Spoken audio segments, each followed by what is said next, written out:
Hey everyone, my name is Meg from Meg Does Pottery, and I'm going live tonight on the Manitoba Craft Council YouTube channel.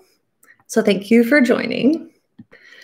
Before we get started, I have some words of welcome from the Manitoba Craft Council. The Manitoba Craft Council was founded in 1978 as Manitoba's only not-for-profit arts organization dedicated exclusively to contemporary craft. The purpose of the MCC is to promote, develop, and advocate for contemporary craft and its makers in Manitoba. For over 40 years, the organization has worked to ensure that contemporary craft and the artists who produce it are supported, recognized, and celebrated for their contribution to the cultural and economic life of Manitoba. In these challenging times, the Manitoba Craft Council is proud to create programming to help artists, craftspeople, and other makers adapt with the rapid and continuing changes in our community. Please type any questions you might have into the chat and they will be answered at a Q&A after the presentation. If you're using a desktop computer, the chat can be found on the right-hand side of the live video. If you're watching on your phone, the chat will be below the live video. Okay, well, that was very nice. I like that. Okay, so here we are. I'm live tonight with Manitoba Craft Council. I want to thank Katrina and everyone else I've been dealing with for all your hard work for inviting me and getting me set up with some technology. I'm so thankful for all of that.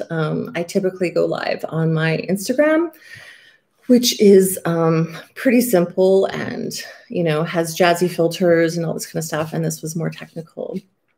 And the purpose of my chat tonight was about promoting and selling your work and via Instagram and using it better and getting some tips and tricks about posting habits and, you know, using the stories and promoting a post and habits and just hashtags, locations, like all this kind of stuff. And I was really flattered that I was asked to talk about this. Full disclaimer, I am by no means an expert about Instagram, but I will tell you that I 100% love and adore this app. I would not even exist as a brand had Instagram not been around when I started. I only started Meg Does Pottery about 4 years ago. So in my mind, I'm still very much in like the baby stage of using this as my platform. I am still shocked to this day that I have, I think I have roughly, well here, I'll check actually, because I have my phone beside me because I have some notes and I will probably share some photos with you throughout my presentation. But I believe I just recently hit about 8,500 followers. And the numbers themselves, and I will say, oh, it's never about the numbers, and it really doesn't matter how many followers you have. Very seldom, I think if you're an emerging maker or artist, I would not count the numbers themselves as any value or major worth or to the credit of your work or your craft. It is just sort of luck of the draw. Instagram has changed significantly since I started using it for my business. And there's definitely been some peaks and valleys as far as algorithms changing, just new ideas and new updates to the app and stuff like that. Sometimes it works, sometimes it doesn't.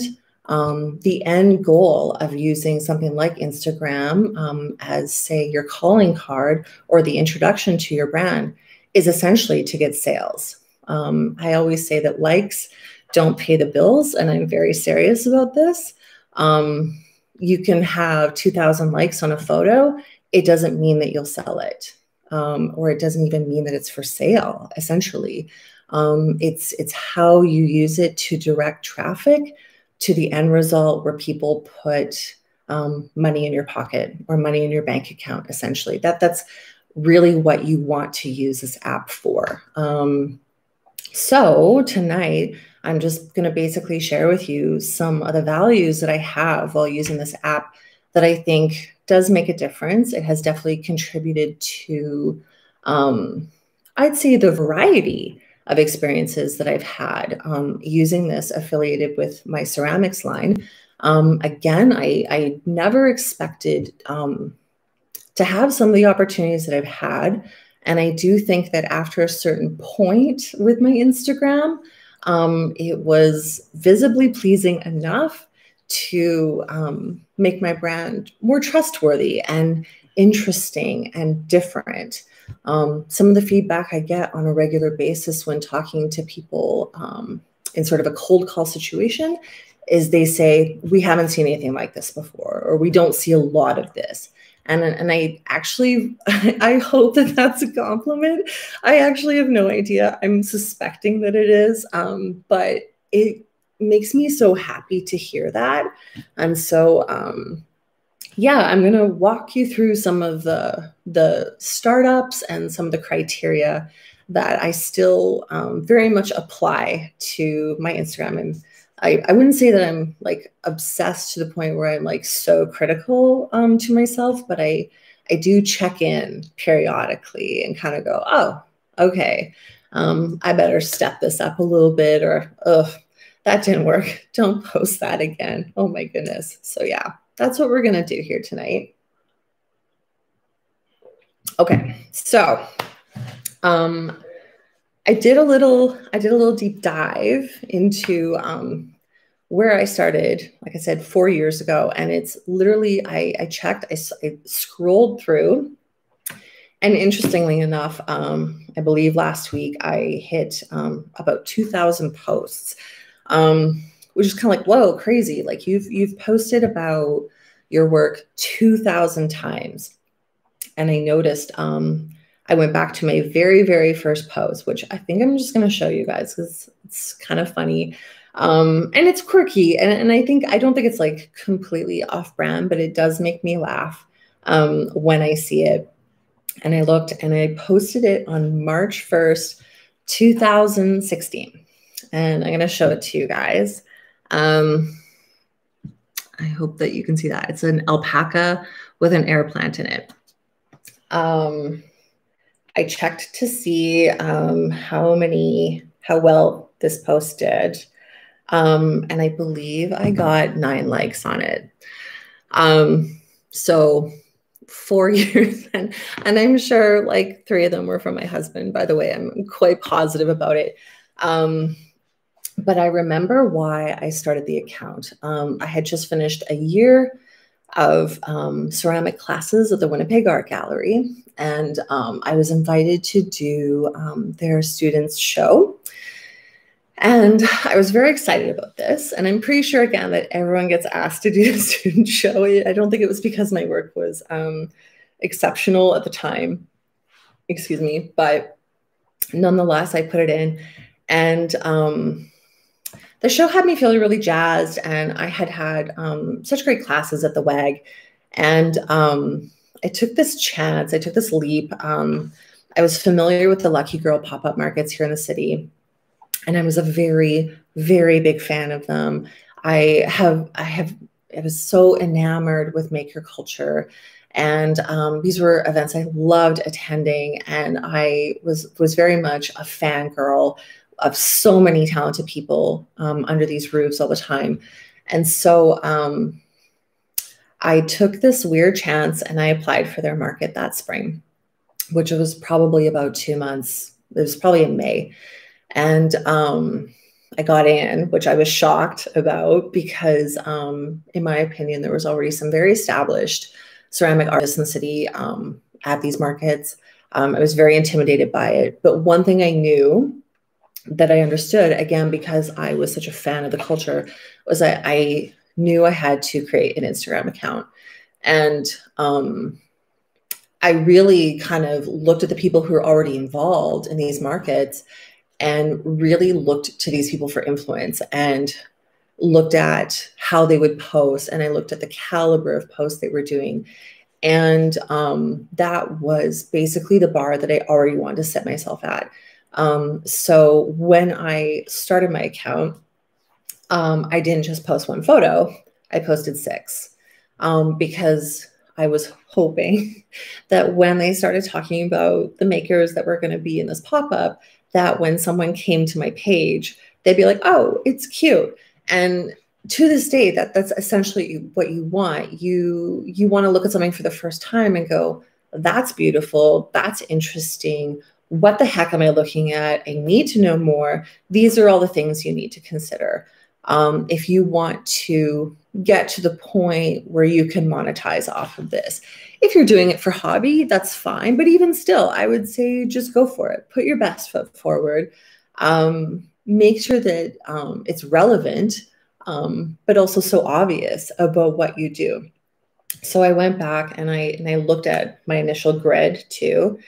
And I noticed that one of the things I prefer to do is I like to post things in groups. It doesn't all have to be the same thing, but I like there to be patterns. I'm an incredibly visual person, which is why I use Instagram in the first place, because it's a visual platform. I wouldn't say that my forte is in writing by any stretch. That's not what I do. So that's why I don't normally do Twitter, or I don't blog. I don't write blogs for my website. Like I don't do anything like that. So yeah, and I'm always like very worried when people send me interview questions, because I'm like, oh, not much of a writer. Like I'll just ask someone else to write this for me. But yeah, my initial grid was that I posted in groupings, and I wanted things to be, I know that this is probably like really impossible to see, but right from the get-go, I was like, oh, like do an alpaca and then do a vase, and then do like another type of alpaca and then do a vase, and then like have a group of like all the same glaze, but from different perspectives. And so this is kind of what I did from the get-go. And yeah, I just found it interesting. So this has always sort of been how I do things. And I think that that's what works. That is what has worked for me anyways. And this is also something that I tend to look at when I'm in discovery mode of other people's accounts too, because I'm still very much influenced by killer accounts out there, or even other people in my field of work, like other ceramic artists. I love seeing how people present their work. And that is also something that you need to be aware of when you're using Instagram, is that it is a presentation. It is that really incredible sweet spot before someone goes to your website. And it might even be better than your website, because I mean, you're just going to have a very, very large repertoire of work. It's like when I think about the fact that I literally have like a 4-year resume and collection of my work at your fingertips anytime. You can be bored. You can waste hours on here. This is everything that I'm offering to you. And that just gets me really excited about the fact that what's on here is hopefully going to take you to the place where I'm going to let you buy it, and you can have it yourself. You can have a piece of what's on here. So that's basically what you have to put on your Instagram, is what you're selling. So keeping that in mind, there's some vital information that kind of starts off with your own personal Instagram page. Whether you're just starting out, whether you already have one, whether you've had one for 8 years, whatever it is, you have a homepage. And that is just a lot of really great basic information. And there's a lot of ways that you can give people access to yourself in that area, which is really awesome. So when you go to your homepage, one of the first things you have is a profile picture. And this is tricky because the profile picture on Instagram is microscopic. It's the tiniest little circle in the world that you can't zoom in on. Yeah, you can enlarge it. It's pretty tiny. I change mine around periodically. And like, even after looking through my Instagram really hard, before making this presentation, I was like, I don't know. I better like do some summer tidy up type of situation. But make your photo relatable to what you're doing. don't make it hard to see what it is. People like trying to squint at it really isn't going to do you any favors. You can definitely put a photo of yourself. I think putting a photo of what one of your most popular pieces is makes a lot of sense. So just kind of use it that way. So there's that. There's your profile photo. Next, you have your category. If you haven't already changed your Instagram to a business account, please do so. You get a couple little bonuses like here and there. You just have more capabilities. But also you want people to be able to search businesses. I mean, that's the whole thing about Instagram. You can have an account, but unless you're marketing it a specific way, just because you have one doesn't necessarily mean that a million other things are going to happen for you. So make sure that you choose a good category. I believe mine is like a home decor one. I will check again. Like it's so interesting to kind of go through it. Yeah, I'm in the home decor category.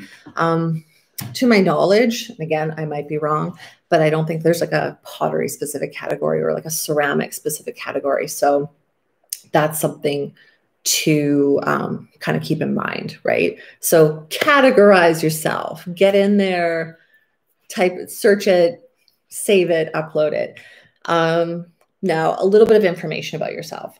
So I try to keep mine pretty businessy because I get a lot of messages, and this is not me complaining about it. But I don't know that the majority of my followers understand that ceramics is actually my part-time business.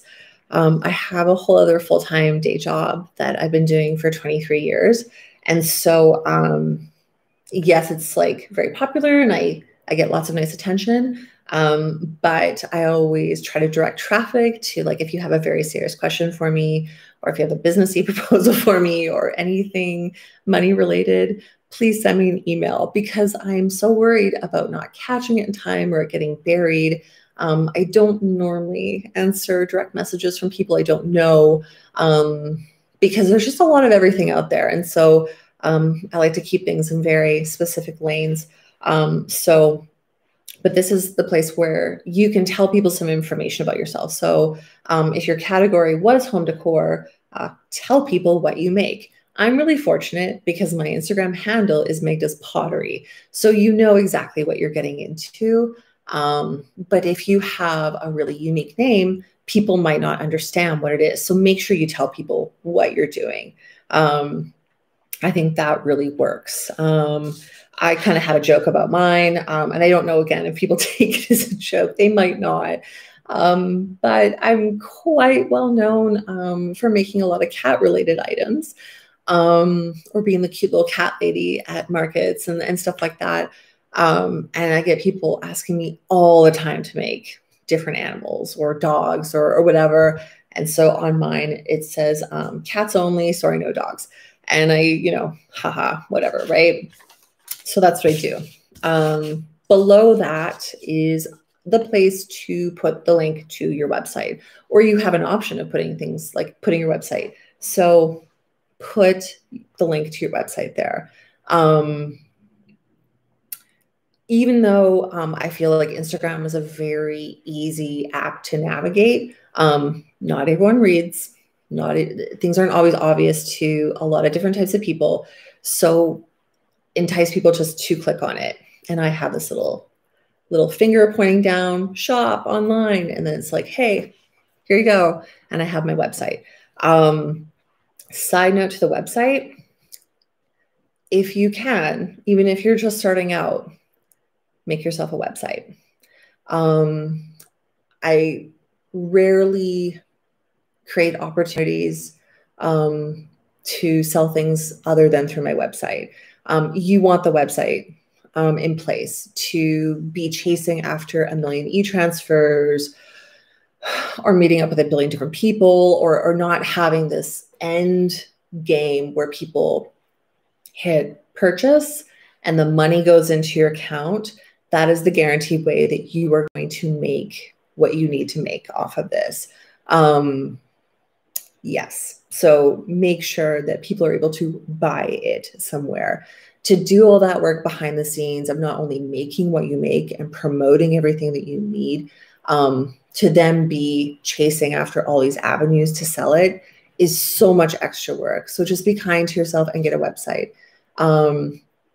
I don't have the fanciest website. I really like my website. I made it on Squarespace. I don't know how to do HTML stuff. I don't know how to code. That's not what I do. But I do know how to like upload a photo and punch in the price. So it is honestly like really easy. This is not an ad for Squarespace, but I have to say I really like the templates, and it was just very visual. Again, because it's so visual, it was a situation that was just really easy for me to navigate.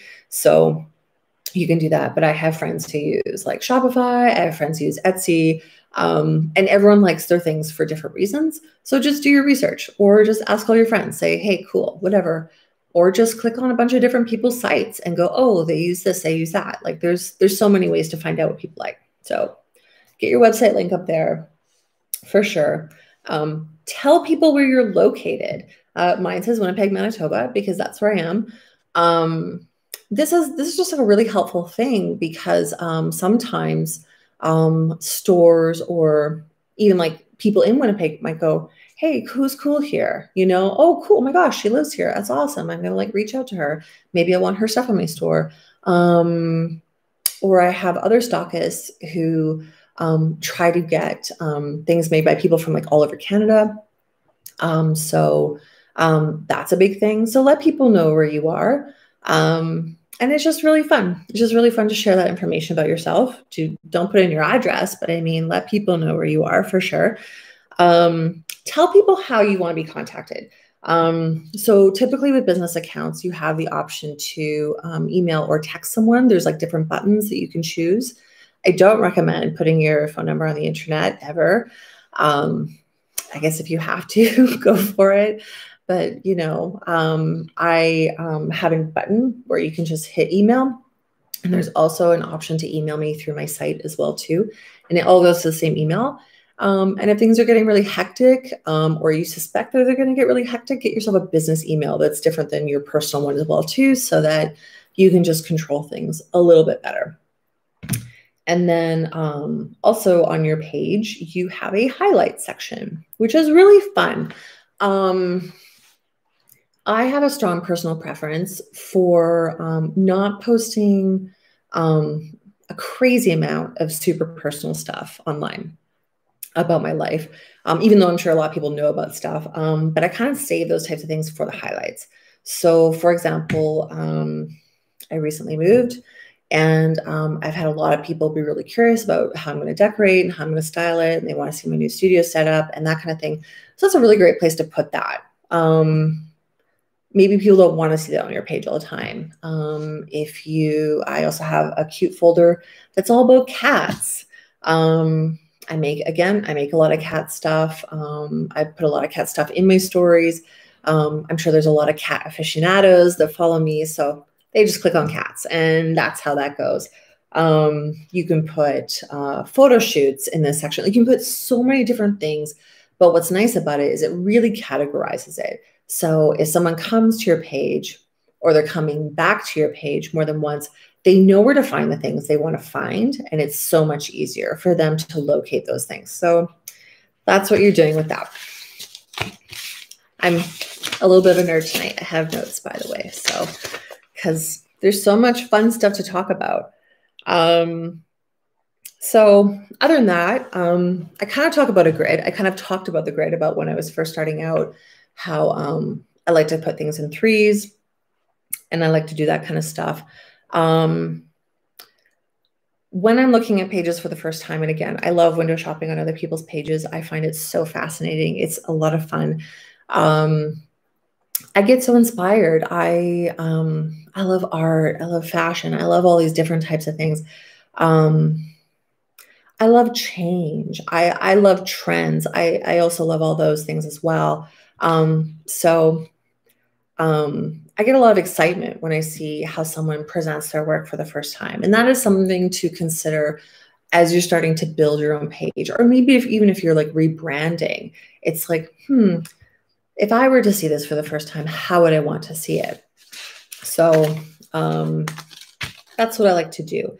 And there's lots of different ways to do groupings. You might do like a cool 9 square grid where things kind of go back and forth. Some people do those like huge photos where like all these little photos make up one big photo. I'm sure there's a word for it. I don't remember it offhand, but that's definitely a thing that people do. People will break up their grid with other inspirational color stories or spoken word, or sorry, written word.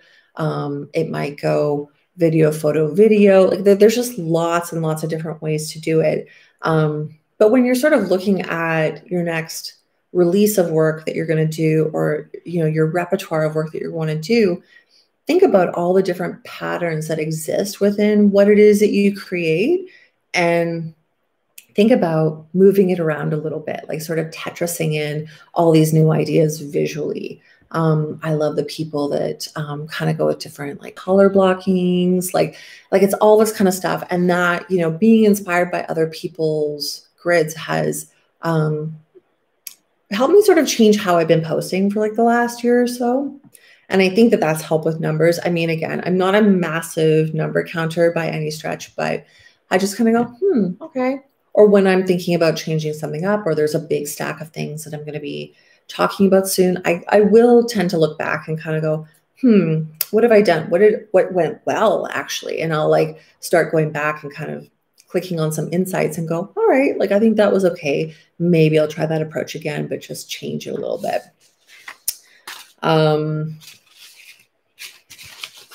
There's ways also to add extra content to your grid sometimes, like to sort of sneak extra things in. And that might mean collabing with other creatives so that basically you're getting like a 2-for-1. If you use other people's work in your photo shoots, or vice versa, they've borrowed some of your work, you can do that kind of stuff. There's lots of like Pinterest boards out there that give you ideas for that kind of stuff.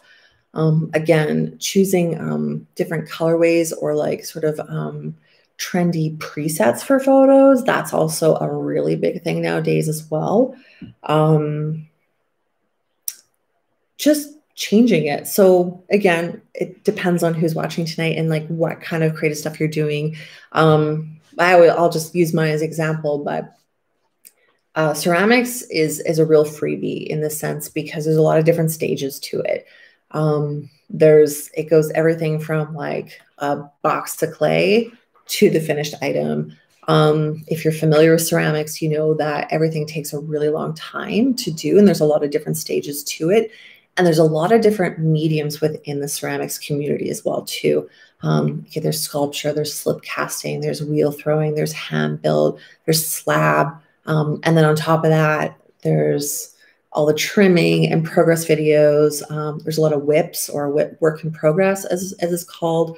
There's just so much. So if you're a maker and you're only maybe ever posting about the finished products, consider adding in, progress work and stuff like that, and maybe switch back and forth to like, this was like the first day, this is it 2 weeks later type of thing. So just go back and like keep it fresh. If you're still struggling for content, and maybe those options aren't as much of an option for you, I can't stress enough that Instagram is a community. And at this point, you can definitely reach out and ask other people if you're allowed to post their work, especially if they're like a maker as well. Make sure that you're always getting permission. This is a really, really big part of it, because even though it's on the internet and it's out there and it lives under a certain hashtag or whatever, it doesn't necessarily mean it's yours. And it doesn't necessarily mean that people are going to want to automatically play with you, or they may not want their work posted on your feed. So definitely respect that. But I think it's really nice when I see accounts that are sharing their space with other people. And I think that your followers and your buyers also appreciate that sense of community. Like they kind of go, oh, cool. Like, that's awesome. and it makes you more approachable as a brand, which is really important. And it gives you a personality, which is also important, because people are so invested in shopping locally or shopping like handmade goods or whatever that may be nowadays. Sometimes it's not just the product that they're buying anymore. You're actually going to be a really big part of it. So promoting and selling your work online also requires you to be somewhat of a likable person, or just like a cute weirdo. That also works too. I think I fit more in that category. But yeah, so those are some ideas of, adding extra content to your feed, which kind of keeps things moving a little bit. In my opinion, one of the most important factors of selling your work and doing well on Instagram and sealing the deal, so to speak, is the photography aspect of it. It's your photos. I always say that like one good photo is worth like 1,000,000 Instagram points. And it's not so much about the likes, but it's about what that photo means and what it does for you at the end of the day. It's massive. I think gone are the days where you have a smudgy, blurry photo with like bad light and it's been edited within an inch of its life. It doesn't work like that. You need to go that extra mile and make sure that your content is doing about 90% of the work for you. So I'm going to share with you some of my tips and tricks for photography. A little background on photography and about why I'm so picky about it is that I studied photography when I was in high school, and I've been doing it since probably about 1994. So even though I think the early days of my Instagram maybe weren't my best work, it's something that I have learned that really helps move things along for you. So some of the things I like to use when I'm shooting, especially lately, this is one of the things that makes me really happy. And I think it makes for fun photos. I mean, because your photos don't need to be serious all the time. They're allowed to have personality, and Instagram is fun, is a fun young platform. So just, go for it. So we'll talk about the fun photos first. So one of the things I've started to like using, trim this hair away, is fun pieces of paper. It can be wrapping paper, it can be wallpaper, any type of paper. I have this really cute cat one too that I haven't used yet. So this is a little background story. This is one of the banana papers that I recently used for some of my new brooches that came out. And I just thought this was really fun. I bought this at a store in Winnipeg, but it originally is done by Hooray All Day.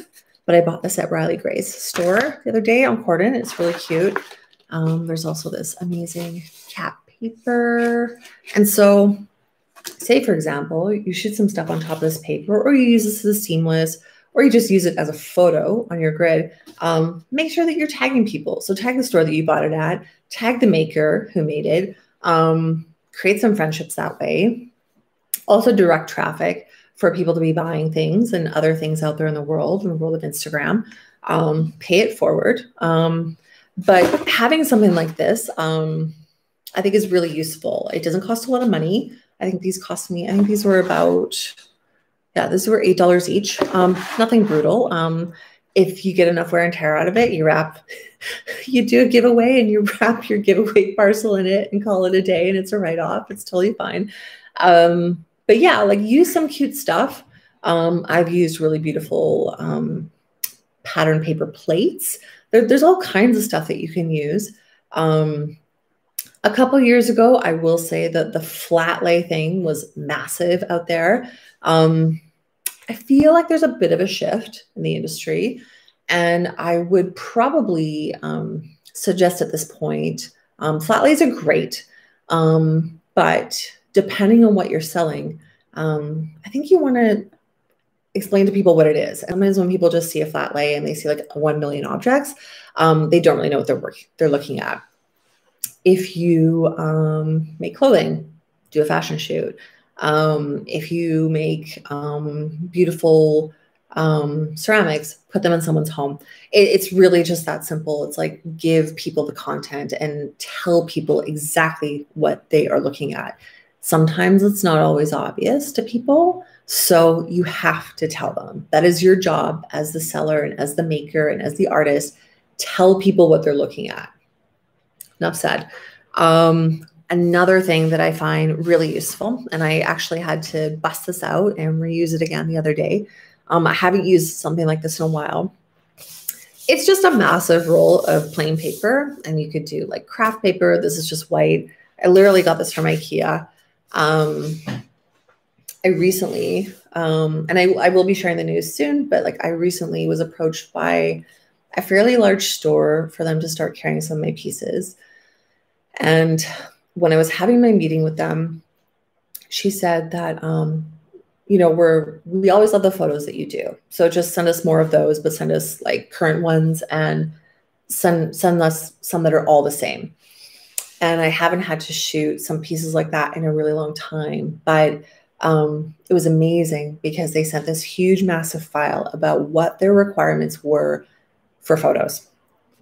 And it really pushed me to make sure that my photos were perfect. And I literally set up like a little studio here behind me. Like I pushed the table to the wall. I hung up this paper. I created a seamless because I was shooting smaller pieces. Could definitely fit it all in. And you can literally mark on your piece of paper, because you can just throw it out afterwards, where the center is, so that your piece is always centered on that piece of paper, where your camera or your phone or your tripod should be at all times, that kind of thing. And you literally go through the photos. If you are hoping as a creative to get your pieces picked up by larger companies, or to be able to have the content you need to submit to high-end markets, festivals, exhibitions, galleries, these are the photos that you need. These are also photos that are extremely valuable on your own Instagram feed, and also photos that you can put that match up to the ones on your feed on your website so that people know exactly what they're looking for when they go to buy it. So bing, bang, boom, it all lines up. So if you do the work and make really amazing photos for yourself, you can get so much use out of those photos, which is amazing. And these are the photos that those people notice all the time, like whether you know it or not. These are the photos that get you the traction and make people want those things. If you take the most beautiful photo of a vase, people want that vase. If you take a so quickie dim lit photo, and it just doesn't get as much going. Yeah, so that's a really, really big part of it. I also suggest that if you're going to release a bunch of products at once, say for a market, or for like a big seasonal release, or you have a new collection or whatever it is, try to shoot all your photos at the same time. If you're just sort of shooting them a bunch of days apart or doing whatever, it will look like it. It will have less cohesiveness wherever you put it at the end. So when I shot my photos for this company, a couple days beforehand, I set up my seamless. I did some test shots. I tested the light at different times of the day to see what I love most. I'm a bit of a purist. I don't normally do a studio style of shooting. I love natural light. I love little spots in my house that are just easy to get to, that are like the good old faithful spots that always have really good light, because you don't want to be over editing that photo, which is also something I was asked to not do for this company. They're like, you know, this is what we want: white balance, centered, straight, blah, blah, blah.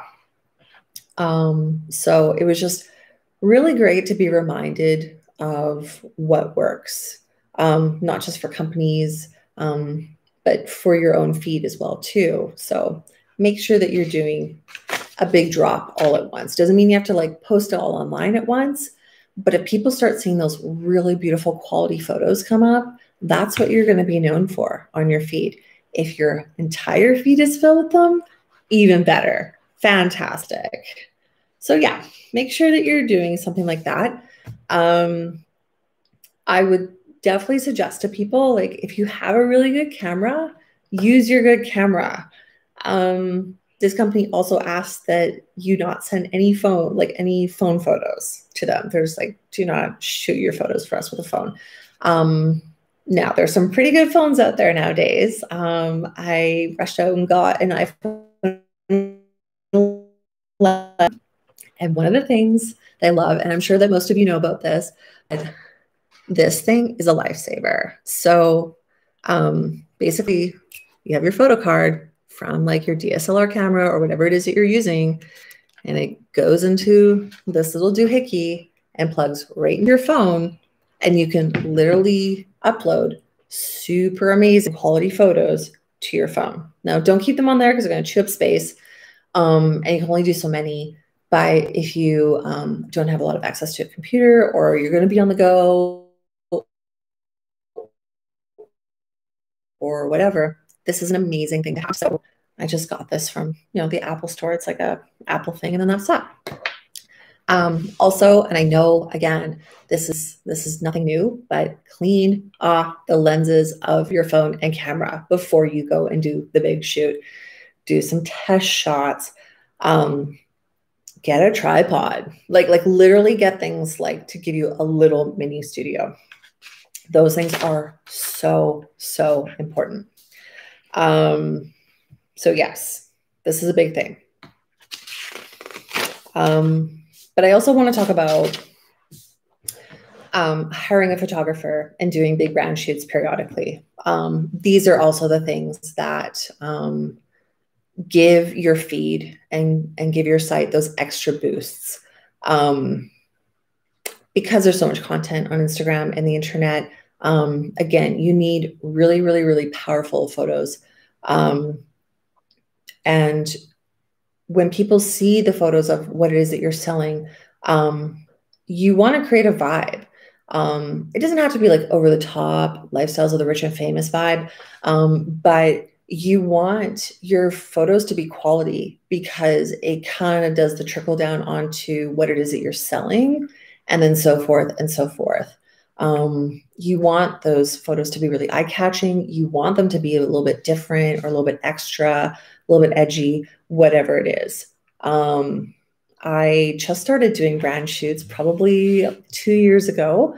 I work very closely with a photographer / makeup artist here in the city. She's incredible. If you want to know details about her, please write me. With my own personal background in sort of like fashion and hair, and also my interest in photography, it's a really, really strong collab. It took a long time for me to muster up the strength.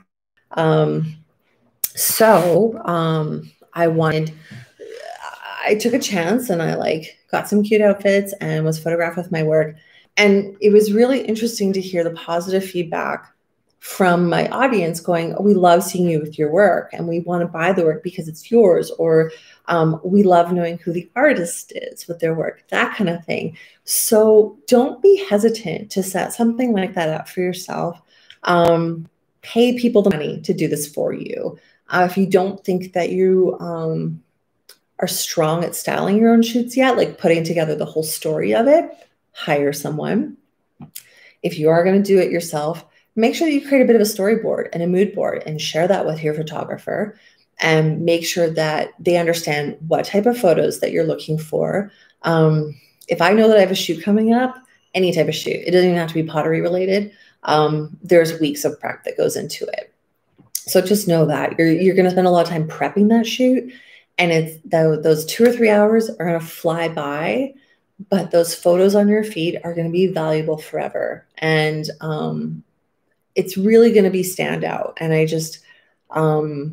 that's what attracts me to want to buy something, when I see something in a really good photo laid out well. So try to create that on your own feed, obviously. And then also, if you get to the point where you're doing shoots with a photographer or with a team or like a crew, that also creates a lot of extra content for you as well.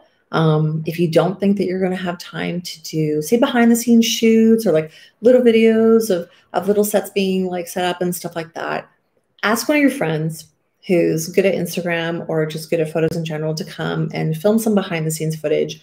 And that's going to give you so much extra content for a quick IGTV, some behind the scenes stuff for your stories.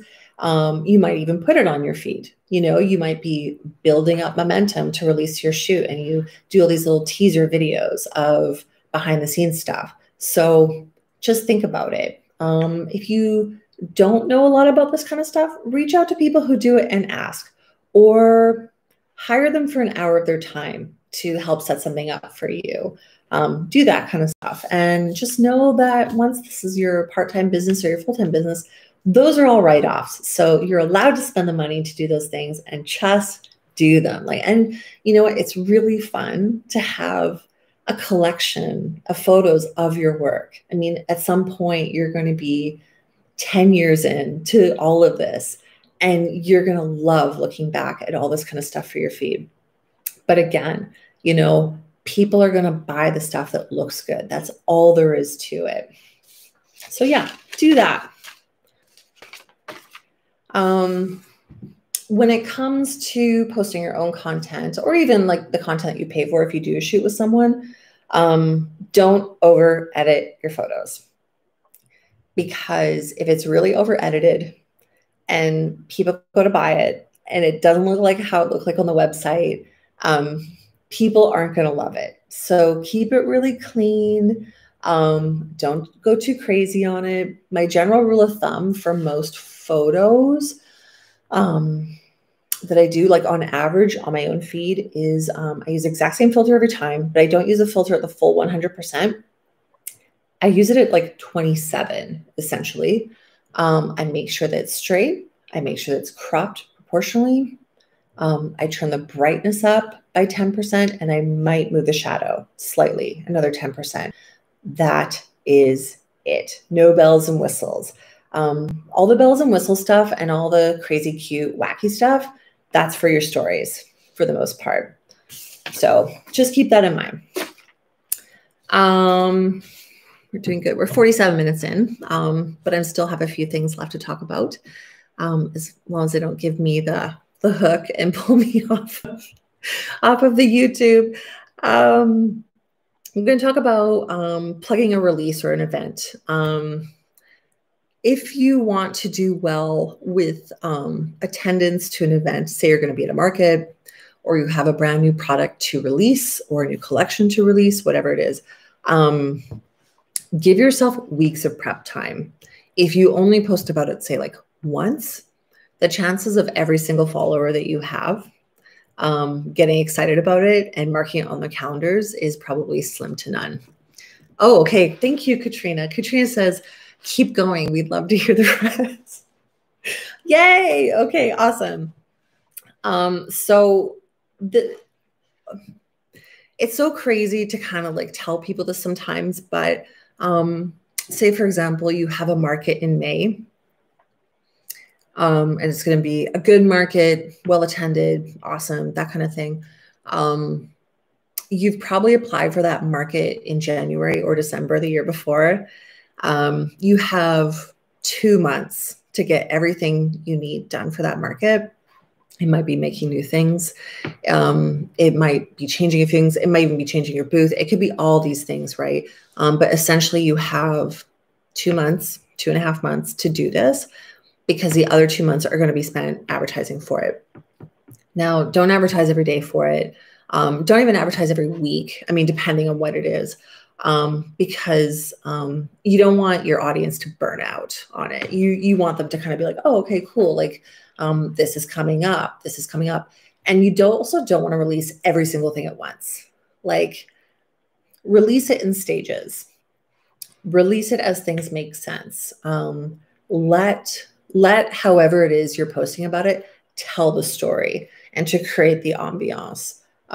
Most of my maker friends that I highly revere are people who typically have planned out things minimum 4 to 6 months out in advance. And when you have a brand and when you have a company, that's essentially how things are going nowadays. It's the same as like the fashion world, for example. You get, you know, spring, summer in the fall because you're already looking ahead to the next year, because that's literally how long it takes for people to catch on. Depending on what type of followers you have and depending how oftenly engaging you are with them, like I said, not everyone's going to get it on the first time, or maybe they don't know what they're doing 3 months from now. But if you kind of keep chipping away at it, you're definitely going to get more success and more traction that way. So just know that you will definitely have to post in your stories and on your feed. When stories were like first coming out, I don't know that I immediately bought the hype. I was just like, whoa, like double posting. What the heck? Like, this is so much work. And it's like my part-time business. How is this possible? It's taking over my life.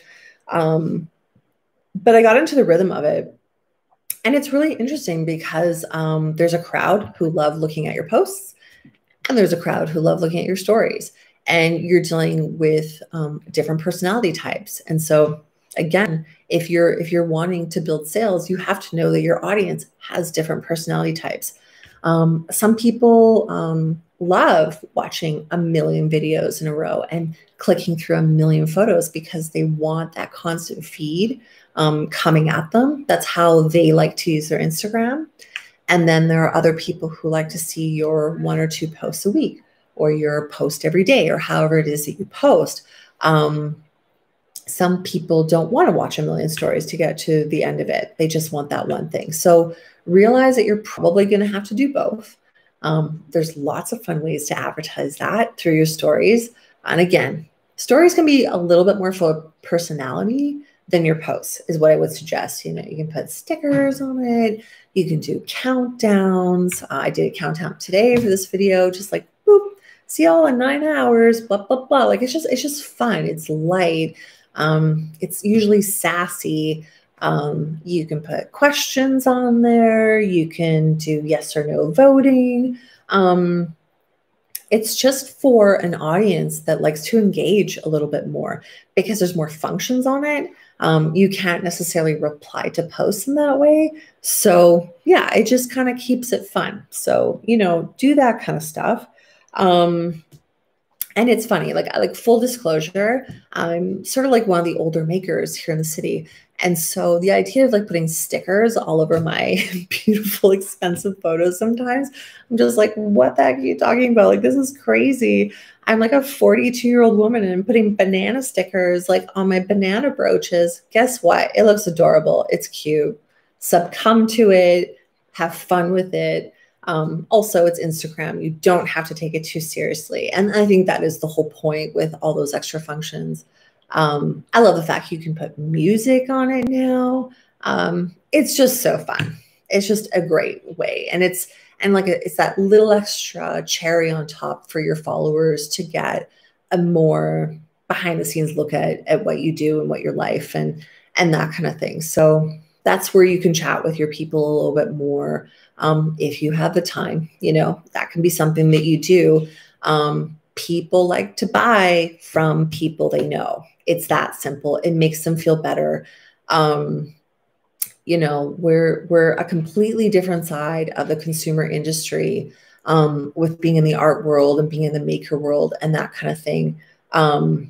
People want to just buy into the whole experience. They want it because when they have that beautiful piece in their home, when they're wearing that beautiful piece, all those things, they want to tell people about who did it and who made it. So this is a really great way. If you kind of give that part of yourself, people are more inclined to get to want to know you and to support you and then treasure you. So just go for it.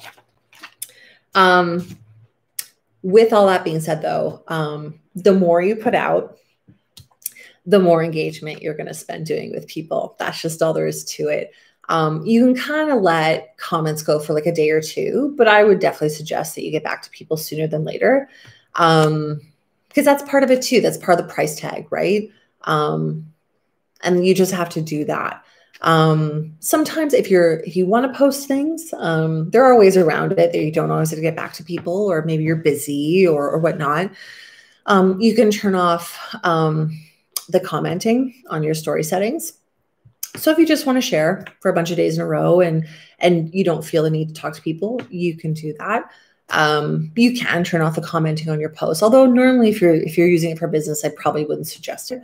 But take the time to thank people. Like, even if they're not going to buy it, if they're telling you that it's beautiful and they're offering up wonderful feedback and compliments to your work, please be appreciative of it. It's really, really important that you do that. Although sometimes, Instagram and social media gets on top of you, and it definitely gets on top of me. And I realize I'm like, oh my gosh, I didn't reply to any of those comments from like 2 days ago. And I'm like, quick, get in there. So, if you can, make sure that you're like, thank you, or like sparkle emoji, rainbow, fiesta dancing, whatever it is you feel like doing. It's not serious. So, I mean, keep it fun, keep it going, that kind of thing. Because, I mean, I always like to try and think of social media and like pivot it to what if this were a real life situation? And if someone came into your store and they told you that your store was beautiful and that everything you make is beautiful, and that they really appreciate the work you do and that they feel like you're really talented, I would guess that you would probably respond to them in person. So because, you don't have to respond to them in person, but still respond to people. People don't have to follow you. People don't have to engage with you.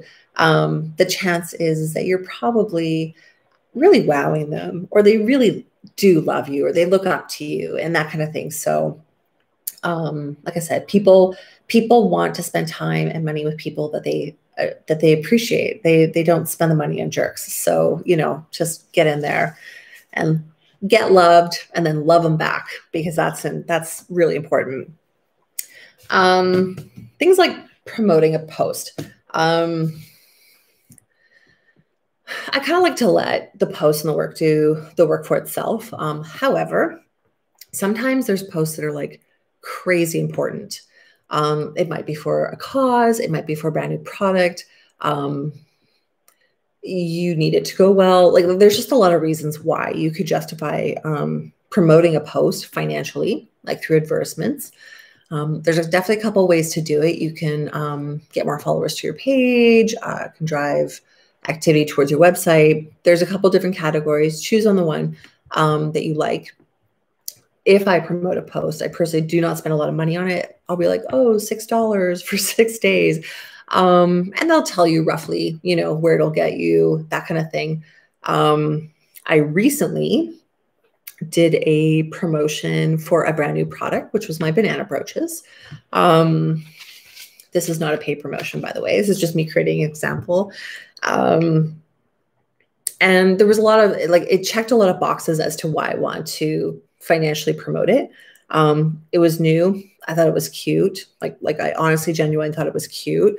The lead up to the final release of it online, like the release date online, was in place. There was all these teaser pics on my stories. I was getting a lot of feedback from it.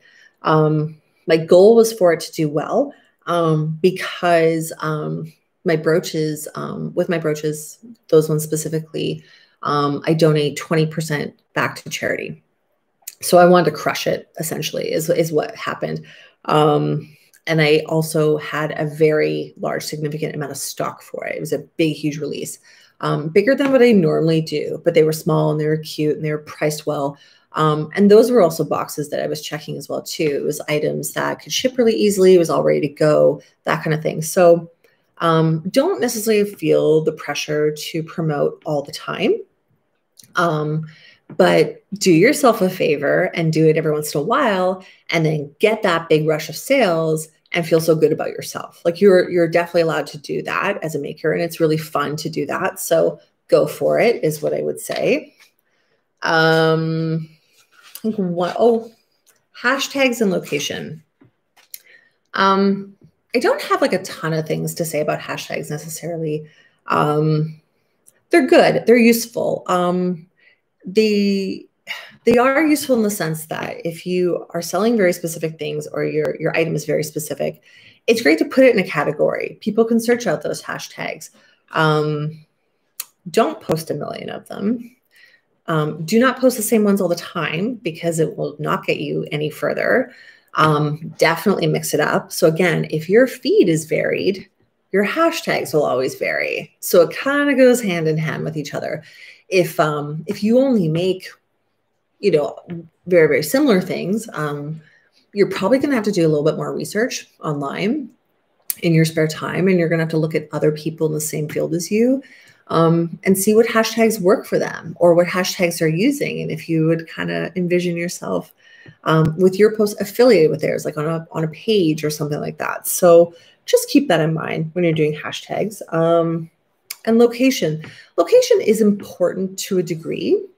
If you're at an event, if it was like a big trade show weekend, if it was something like that, it's great to live under that umbrella. It is really important. And again, it's about community and it's about being at an event together and that kind of stuff, which is really fun. They don't have to be accurate all the time.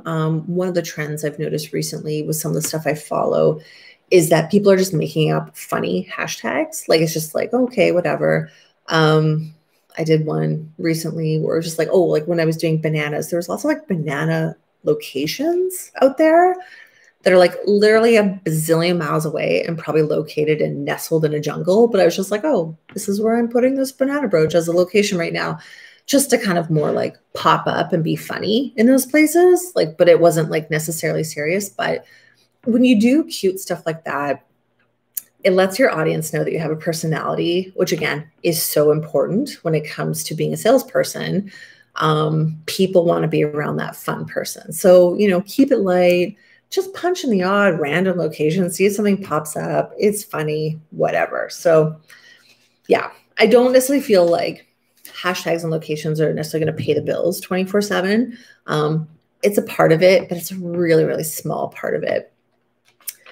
And then I would say, last but not least today, before we hopefully hit some questions, if not, I've more than talked over everyone's questions, so it's probably fine. I'm going to talk about Instagram stories for a bit. And like I said, I kind of touched on it earlier. I personally was hesitant at first. Like I said, I thought it was so much extra work, but now I notice it's such a staple and it's really fun.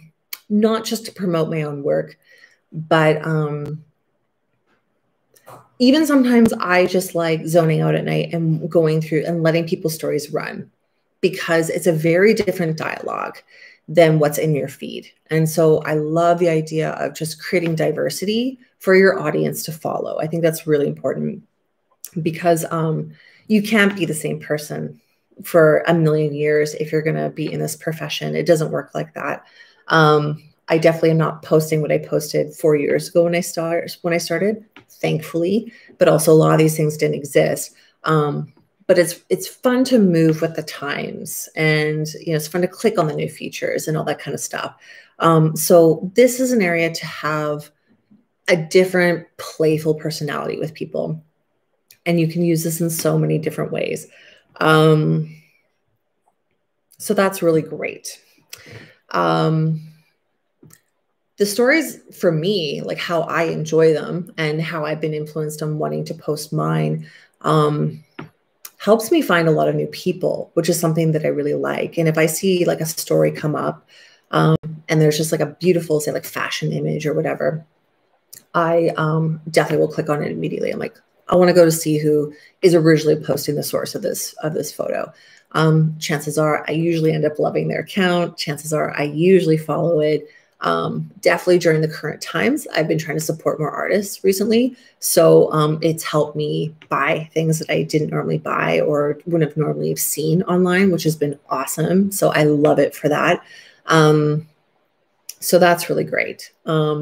I've tried to reciprocate in my own stories. So once or twice a week, normally, I will just kind of put some stories up before I go to bed, and I'll kind of go, what type of day have I had? Like, Am I more like fashion right now? Am I more this? Am I more that? Do I want to post some really beautiful travel photos I've seen today? Because side note, one of the great things about the save function on photos out there in the Instagram land is that you can save photos and put them in different folders now. So I have a ton of folders that I've created. It's essentially like all the Pinterest pages out there, but like different, kind of like more like Instagram style, right?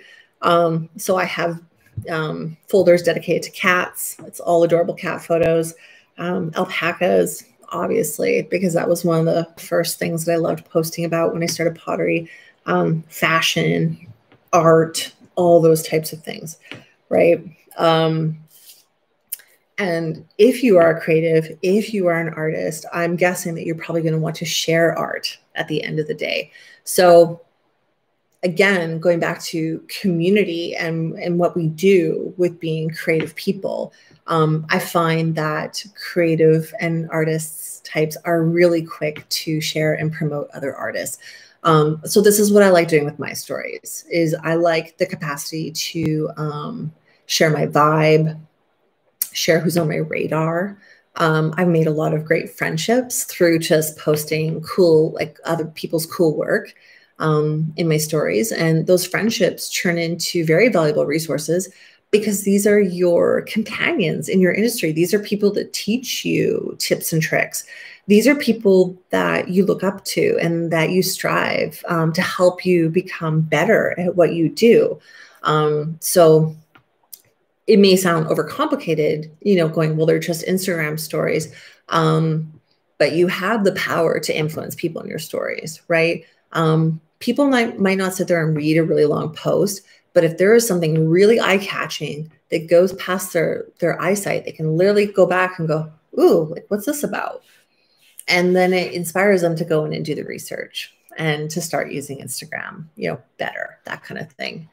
Oh, thank you. Satpreet Singh, you're welcome. That's so nice. And Dave, the rainbows are back. There's a crystal on the wall. That's just how it is. So that's what I like about stories. That was a bit of a ramble, but still, there's so much great stuff that you can put in stories.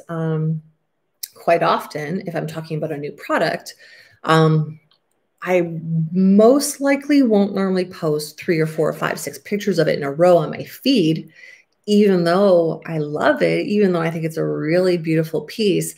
But the rules are way more flex in stories. So you can take 3 or 4 photos of the one thing and get away with it and not necessarily bore your audience or not necessarily seem repetitive when someone goes back to look at your Instagram feed and go, oh my God, she posts about the same gosh darn days like 17 times in a row. You can do it in your stories though, and totally do it. Yeah. Okay, please check out okay, very good. Oh, you have a feed. Good for you. Nice. Awesome. Thank you for sharing. So yeah, you can do stuff like that. You don't have to do as much crazy editing in your stories. You can kind of let it free fall a little bit. Because again, these stories only last for 24 hours. So if you're being scouted by a store or like a new wholesale account or whatever, they might glance at your stories, but it's really like the high-end photos that they're looking for, like in your feed. So the posting in your stories all the time is just more kind of like roll with it, a little bit more natural, that kind of thing, which is you're allowed to not be super perfect, which is like actually really refreshing if you think about it. You can get really close to details on your pieces, which are nice. Whips, works in progress. So you can do like a time-lapse video of you like working on a painting or doing something or like carving something. You can do like a super fast type of thing. You can do slow-mo for that crazy brush stroke type of thing. Like it's just really fun. There's all these great things. You can definitely do a lot more talking in the stories, which is fun. A lot of people check in a few times a week, give a verbal update of what's happening. And again, it's only there for 24 hours. If you're posting it, you don't have to stress about what you look like for more than 24 hours in your stories, which is nice. You can get a little bit more personal. You can do selfies. You can do outfits of the day. You can post cute pet things all the time. It's really up to you, right? But most importantly, it's just about sharing. And if you have the privilege of being a creative, of being an artist, of being a maker, the world is just a more beautiful place if we share all this, right? Whether it's yours or someone else's. And that's something that's really valuable as well. So yeah, I think that's it for my little ramble. I am gonna like click on this thing to see if there's any questions. Hold on, bear with me. We'll see. Yeah, you have to bear with me for a second. I'll see if anything came up.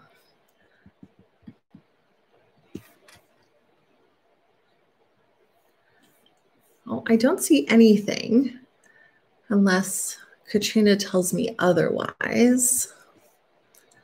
Anonymous. Oh, no, I don't see anything yet. Maybe Katrina's watching. She can tell me if anything came up. Let me try one more thing. I'm going to close this for a second. Open link.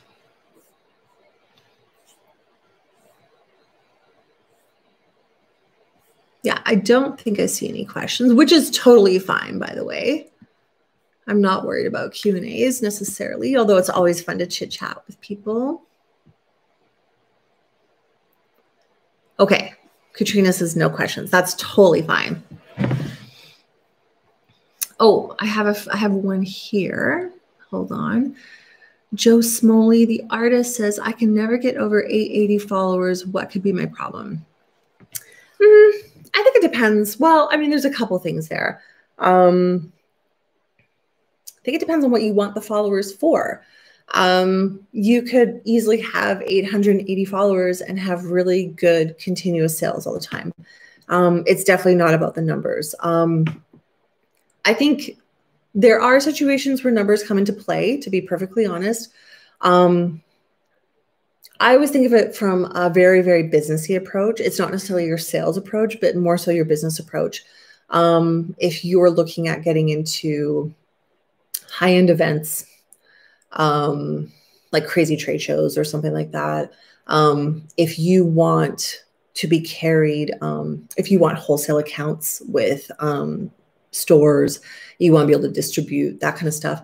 I do think if someone's looking at your profile every once in a while for the first time, they might take your number into consideration. But not necessarily. I do think that stores and businesses are savvy enough to kind of go, no, that's just a great product. And they, don't necessarily care.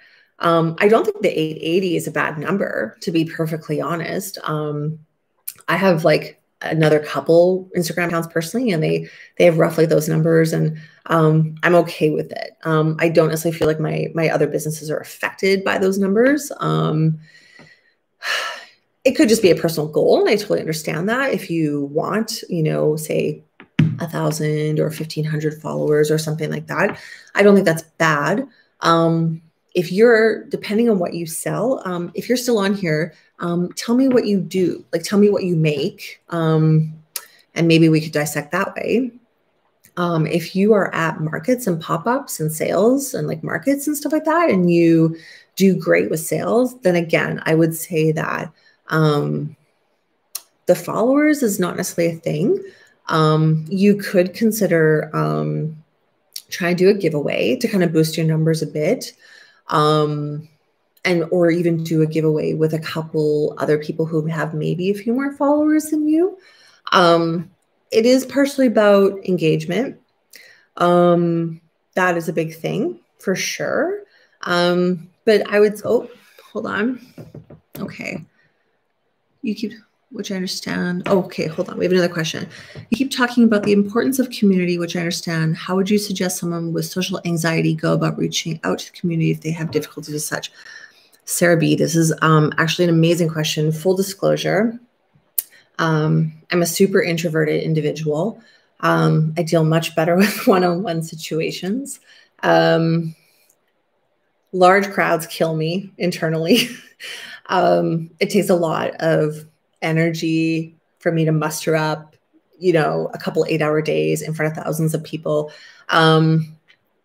But I'm sure that my other career, I'm a stylist full time. I own a salon, and I worked as an educator for a lot of years for a company. And again, painfully shy, very, very introverted, definitely get anxiety in big crowds type of thing.